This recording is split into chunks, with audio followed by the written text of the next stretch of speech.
ವಂದಿಹುದು ಪಾಯವೋರೋರ್ಪನರೆಗಣ್ಣುಗಳು ಒಂದೊಂದು ಸತ್ಯಾಂಶ ಕಿರಣಗಳ ಪಿಡಿದು ಒಂದುಗೂಡಿದೊಡವರ್ಗಳರಿವೆಲ್ಲವನಾಗ ಮುಂದು ಸಾಗುವೆನೆನಿತು ಮಂಕುತಿಮ್ಮ.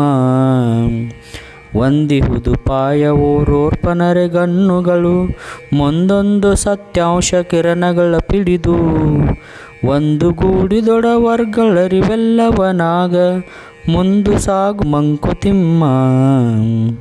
ಆತ್ಮೀಯರೇ, ಈ ಕಗ್ಗದ ಭಾವಾರ್ಥ ಹೀಗಿದೆ. ಅರೆಗಣ್ಣಿನ ಸಮಸ್ಯೆಗೆ ಒಂದು ಉಪಾಯ ಉಂಟು.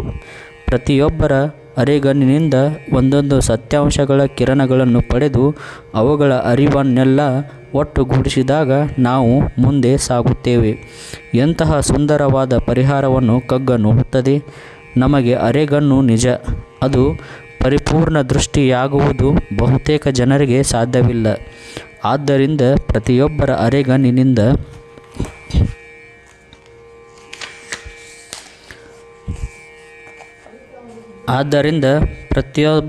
ಅರೆಗಣ್ಣಿನಿಂದ ಒಂದೊಂದು ಪುಟ್ಟ ಸತ್ಯಾಂಶವನ್ನು ಹಿಡಿದಿಟ್ಟುಕೊಳ್ಳಬೇಕು.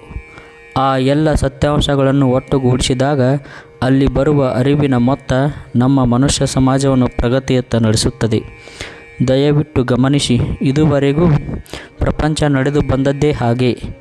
ನಮ್ಮ ವೇದಗಳನ್ನೇ ಅಪೌರುಷೇಯ ಎನ್ನುವುದಿಲ್ಲವೇ? ಅಪೌರುಷೇಯ ಎಂದರೆ ಒಬ್ಬ ವ್ಯಕ್ತಿಯಿಂದ ರಚಿಸಲ್ಪಟ್ಟದ್ದಲ್ಲ, ಅದೊಂದು ದ್ರಷ್ಟಾರರ ಸಾಮೂಹಿಕ ಚಿಂತನೆಯ ಫಲ. ಅವೆಲ್ಲ ಒಂದೇ ದಿನ ದೊರೆತದ್ದಲ್ಲ. ಶತಮಾನಗಳವರೆಗೆ ಋಷಿ ಮುನಿಗಳು ತಮ್ಮ ತಪಸ್ಸಿನಿಂದ, ಧ್ಯಾನದಿಂದ, ಏಕಾಗ್ರವಾಗಿ ವೀಕ್ಷಣೆಯಿಂದ ಕಂಡುಕೊಂಡ ಸತ್ಯಗಳನ್ನು ಒಗ್ಗೂಡಿಸಿದ್ದರ ಫಲ ಈ ಅಗಾಧವಾದ ಜ್ಞಾನರಾಶಿ. ಇದು ಆಧ್ಯಾತ್ಮದಲ್ಲಿ ಮಾತ್ರವಲ್ಲ, ಪ್ರತಿಯೊಂದು ಆವಿಷ್ಕಾರದಲ್ಲಿ ಕಂಡಿದೆ. ನಾವು ಯಾರೂ ಪರಮಾಣುವನ್ನು ಕಂಡಿಲ್ಲ, ಆದರೆ ಸಂಪೂರ್ಣ ಪರಮಾಣು ಸಿದ್ಧಾಂತ ನಮ್ಮ ಮುಂದಿದೆ. ಆ ಸಿದ್ಧಾಂತದ ಆಧಾರದ ಮೇಲೆ ಇಡೀ ಪ್ರಪಂಚದ ವಿಜ್ಞಾನ ಮುಂದುವರೆದಿದೆ. ಇದು ಆದದ್ದು ಹೇಗೆ? ಒಬ್ಬನೇ ವಿಜ್ಞಾನಿಗೆ ಇದು ಹೊಳೆಯಿತೇ? ಇಲ್ಲ. ಮೊದಲು ಡಾಲ್ಟನಿಗೆ ಒಂದಷ್ಟು ಚಿಂತನೆ ಹೊಳೆಯಿತು. ಅಲ್ಲಿಂದ ಮುಂದೆ Thomson, Rutherford, Niels bore, Heisenberg ಮುಂತಾದ ವಿಜ್ಞಾನಿಗಳು ಹಿಂದಿನ ಮಾದರಿಯನ್ನು ಸರಿಪಡಿಸುತ್ತಾ, ತಮ್ಮ ವಾದವನ್ನು ಮಂಡಿಸುತ್ತಾ, ತಾವು ಕಂಡ ಸತ್ಯಾಂಶಗಳನ್ನು ಸೇರಿಸಿದ್ದಕ್ಕೆ ಒಂದು ಬಹು ಪ್ರಯೋಜನಕಾರಿಯಾದ ಸಿದ್ಧಾಂತ ಮನುಕುಲವನ್ನು ಪ್ರಗತಿಯ ಹಾದಿಯಲ್ಲಿ ನಡೆಸಿದೆ. ಅದಕ್ಕೆ ಸರ್ವಜ್ಞ ಹೇಳಿದ, ಸರ್ವಜ್ಞವೆಂಬುವನು ಗರ್ಭದಿಂದಾದವನೇ, ಸರ್ವರಳು ಒಂದೊಂದು ನುಡಿ ಕಲಿತು ವಿದ್ಯೆಯ ಪರ್ವತವೇ ಆದ ಸರ್ವಜ್ಞ.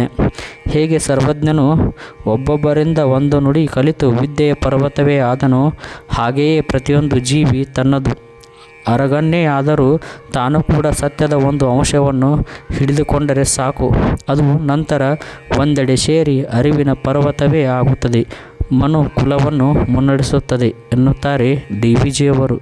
ಧನ್ಯವಾದಗಳು. Thank you.